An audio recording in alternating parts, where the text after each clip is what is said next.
Devon Turnbull of Ojas Audio began his career as a DJ and fashion designer, eventually collaborating with the late Virgil Abloh, artistic director of Louis Vuitton menswear. Parallel to his work in the fashion industry, Devon nurtured a love for horn-loaded speakers, idler drive turntables, and single-ended triode tube-driven amplifiers.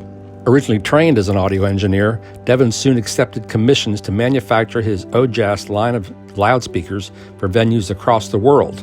Ojas is now Devon's main focus. His art book shelf speakers have sold like high-end audio hotcakes off both his Ojas site and Abloh's Canary Yellow website. Basing his speaker designs on classic Altec drivers and amplification favored by Cognoscente in Japan and France, Devon has become an influencer of major proportions and perhaps the future of high-end audio, bridging a youthful clientele with classic designs based on 60-year-old components. I learned from the culture around the world that has sort of appropriated those components and used them in a new, more refined way. But it's not like I'm competing with Altec because for all intents and purposes, they don't exist anymore. I don't really even think about this in terms of because I don't run my business in a conventional way. And, I don't do shows. I don't think about market share because, to be totally honest, I have no idea how big the market is or what my share of it is. Like I was saying, things that seem like a big deal to me and like a huge success to me, I have no idea if a more experienced manufacturer would be like, oh, that's pretty average. No, we were talking just a second ago, the fact that you sold, just off the top of your head without looking at actual numbers, 250 of your art book shelf speaker, which is there to your right behind you. That's a good year for anybody. Yeah, I think that number is probably over about 2 years. But however, I also don't really know how many of those I can sell because when we are able to get them in stock, we'll usually stock 30 to 50 kits or units, and then they almost always sell out in half a day to maybe 3 days. Yeah, there are different colors of the art book shelf speaker, but only the pewter gray is still available on your site. The upgraded one with the horn, that's gone as well, isn't it? Yeah, I think that there's another site that's more of a kind of a fashion design object site called Essence that sells them, and they have some colors. They only sell them fully assembled, and I think they have a few things in stock. But the kit product that we sell for a easier reaching price point, around $2,000. That's the speaker there to your right? These guys, yeah. Without the horn? Correct. Well, then we sell a kit that you can modify the driver as it ships from JBL. The way we get it is a coaxial.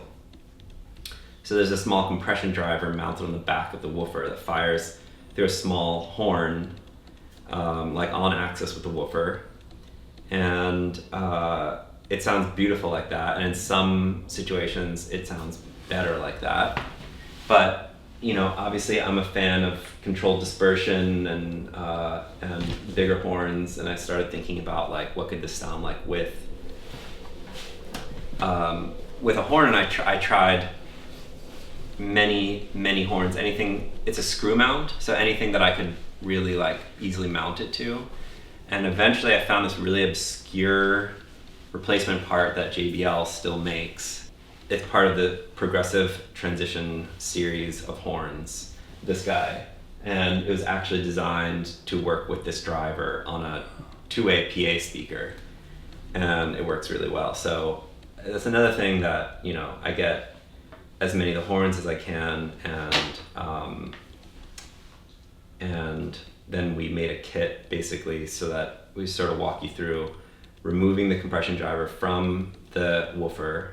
But when you pull it off, you're left with a hole in it, that runs right through the center of the woofer. So you've essentially made another vent.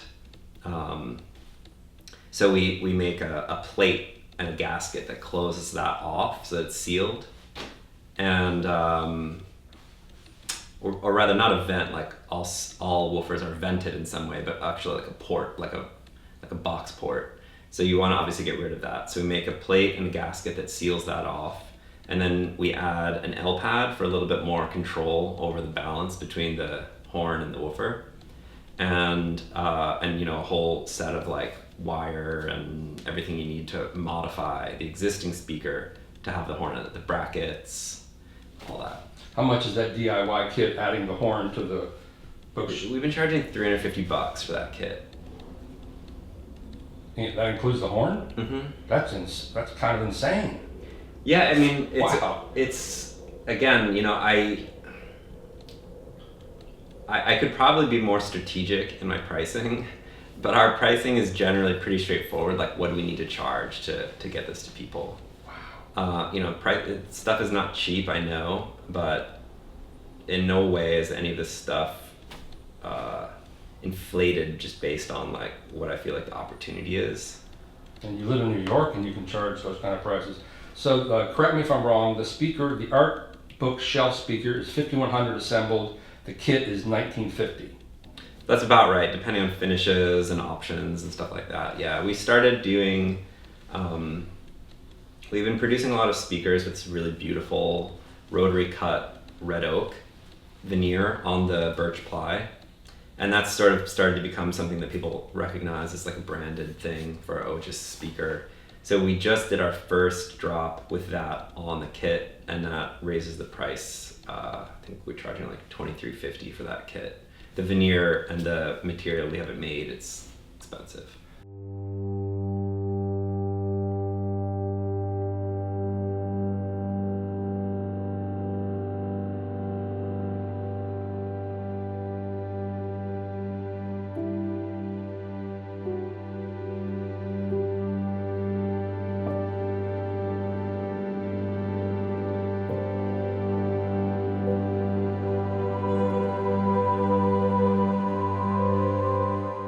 What does the word Ojas mean? Does it stand for something else?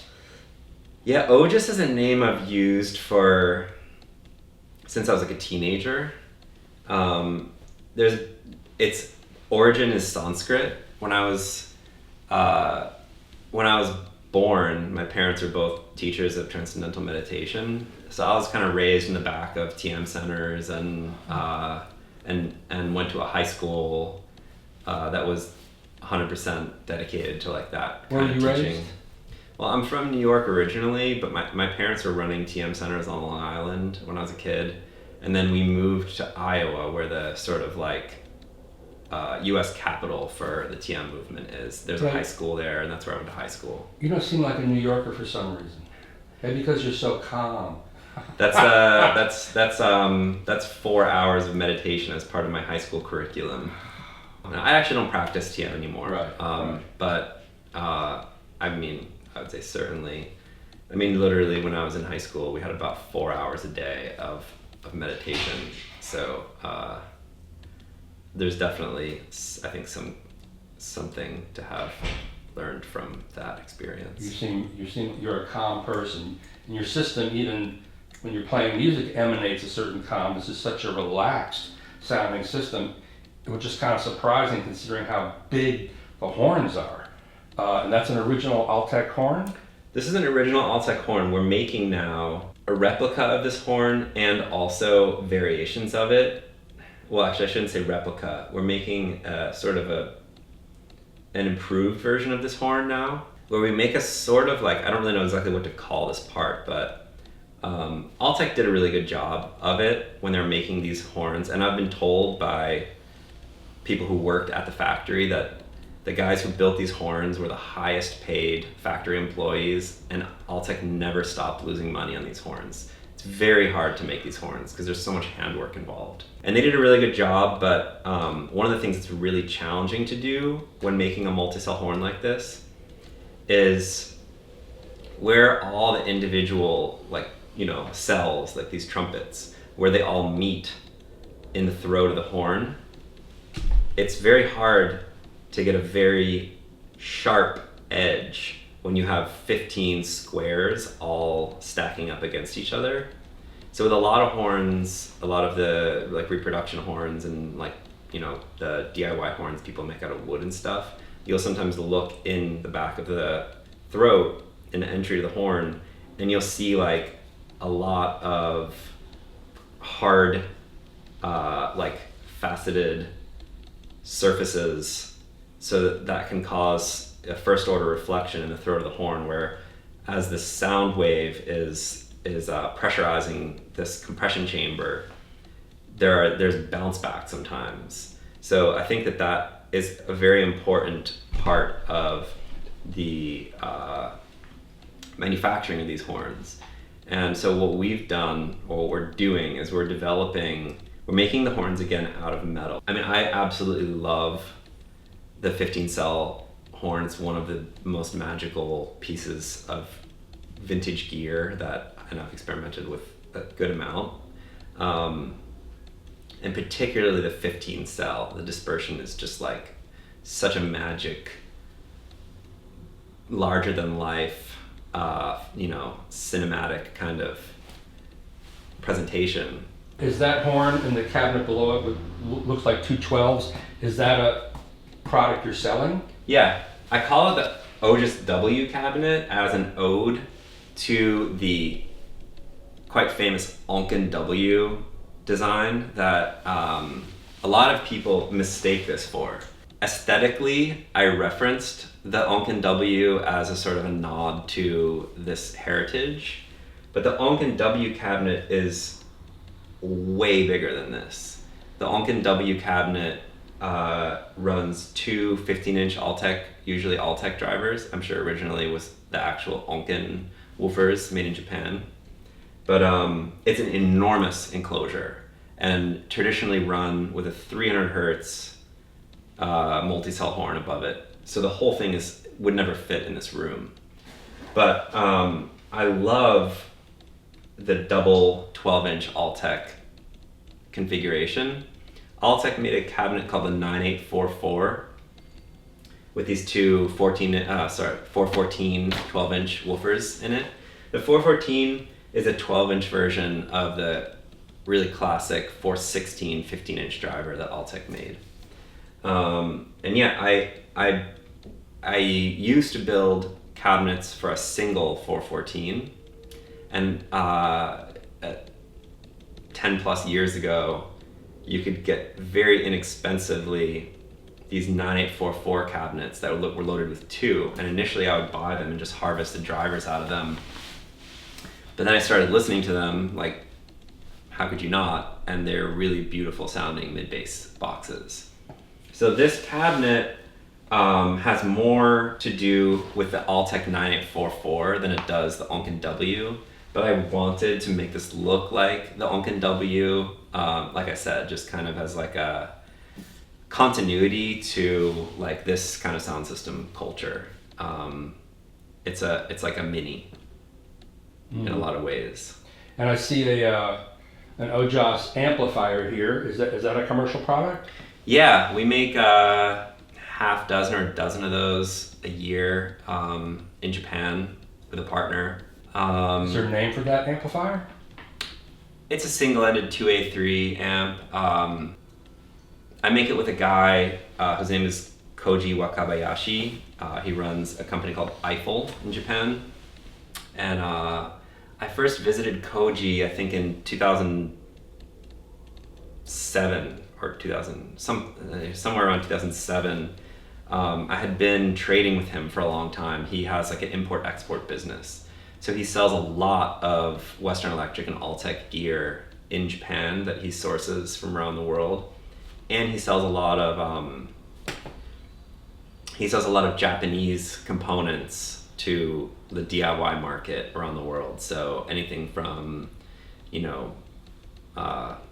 Japanese made capacitors, Fostex drivers, quite a few Japanese component level manufacturers that he exports the products. So I had been buying things from him for a while, for years, and knew him pretty well through email, and he's really responsive. And one day he was like, maybe it took him 2 days to reply to an email, and he said, like, oh, I apologize for my slowness. I'm very busy. I'm building the Vintage Audio Museum.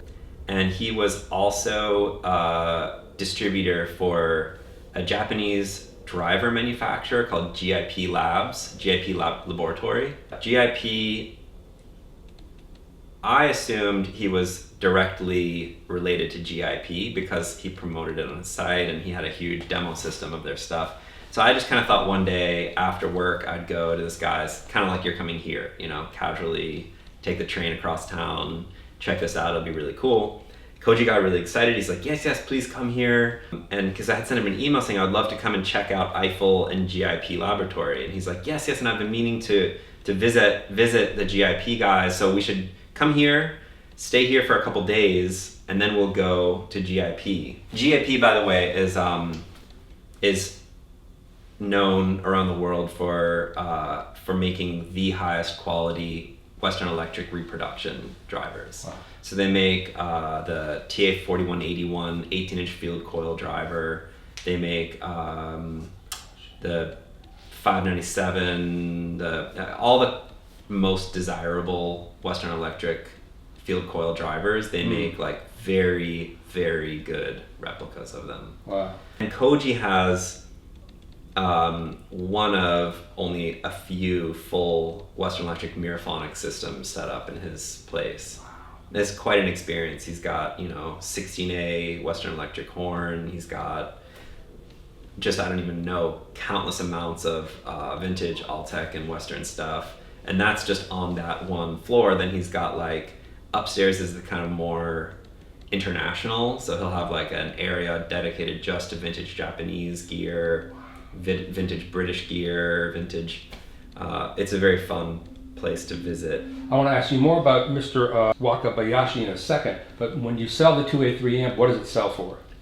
$6,000. Okay, and what is this? Is this a phonostage? A small? Yeah. So this is something I've been developing with Steve Berger. You know Steve? Yeah, this is our hopefully going to soon be commercialized phono stage and / passive preamp.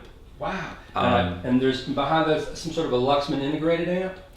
Yeah, the Luxman I'm using right now because when I added the Super Sub, this thing is independently amplified.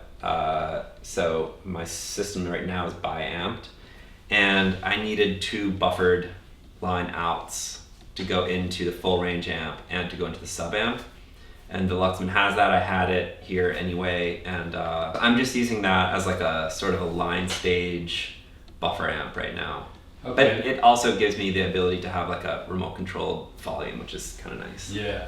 So you have a Gerard 301 with, are those Ortofon arms, both of them? Yeah, both vintage arms. And there's a RMG 309, which is the most common Ortofon arm designed for use with the G-type SPU, and the RF297, which was originally designed to be the OEM arm on the EMT 927 turntable. And it predates the SPU, which when that was introduced came in this now standardized 52 millimeter mounting collar to tip distance. The earlier Ortofon cartridges, which are occasionally still made, the A-type, have a much shorter distance from the mounting collet to the... So if you put an A-type SPU on a typical tone arm, the overhang will be like 20 millimeters off. Or I don't know exactly how many offhand, but it's you've got like this much distance as opposed to that much distance. Wow. And what's that amplifier with the giant transformers on it? The giant transformers and the giant unobtainable tube. This is an amp that was designed by Arthur Legge, who's an important triode guy. I know that name. He was a professor up in Albany, and all the guys who have been a huge influence on me, from Koji to J.C. Morrison to Herb, all refer to Arthur as being almost like a mentor of my mentors, I would say. I don't know if I'm misrepresenting that, but I think that that's true. And so Arthur and Koji, my guy in Japan, were also quite close. And so Koji built that amp, but it's one of Arthur's designs. How many watts is that amplifier? So it's running a tube that most people have never heard of, Western Electric 248A. Are those the really unusual looking tubes? I would say so. Let me grab it. This is I'll do a close-up on it. It's the only tube that I wear a glove when handling, because this thing inside the tube, when it's heated, is like, I've heard 3,000 something degrees. Western Electric 248A with a brass bass. This thing dates to probably the late 20s. And it's a predecessor to the 211. The 211 in single-ended Class A operation is somewhere in the high teens. To find a pair of those tubes is, even some of the most experienced tube collectors and engineers I know, they've never heard of that tube. Wow. I can't even find a data sheet for it. They are pretty impractical in audio circuits because they have very high output, very beautiful sound, but in order to run them, you need like more than 1,000 volts of B+ voltage. Wow. So to make one of these amps is dangerous. Very dangerous. Yeah, you could definitely die poking around inside that thing. You can get blasted right out of the room. These are very esoteric audio amplifiers. Even with your collaboration with the late Virgil Abloh at Canary Yellow, that must have been a horrible thing for you. I'm sorry the loss of your friend. It's amazing that you sold this equipment based on 60-year-old technologies to what I assume is a largely young clientele. So the $50 million question is, how do you make old school sellable? How did you do this? I can't say it was like a strategy or a plan that I had, tentatively figured out. I didn't get into this to sell stuff, I got into this as a hobbyist, and I can still consider myself a hobbyist. What I do is really kind of, I see, when you can do your hobby on a level that supports your livelihood and the infrastructure that you want to build around it, it's a beautiful thing. I think that maybe you need a little bit of like a backstory, or I need a little bit of a backstory to talk through to even start to answer that question. The cynic in me would say, you already have this amazing hookup, your gear went on part of the Canary Yellow site, you're known in that community, Virgil, you work with Virgil, people just say, oh, this is a cool thing now, like vinyl, and they bought it. I don't think that can be the case. $5,000 isn't like a record purchase or something. When I was doing this initially, I actually told myself I really don't want to turn this into a business, because I had a couple times over, even in my 20s, gotten into something out of passion, turned it into a business, and learned to hate it. I did that with, running a clothing brand. I did that with, it just, the stress of running a business like that and having to keep up with cycles that consumers demand is just, it's exhausting enough to make you fall out of love with the thing that you loved doing in the first place. What was your position with Virgil? Friend, first and foremost. And then, sometimes collaborator, sometimes business partner. Basically, Virgil also loves music. He loves reproduction equipment.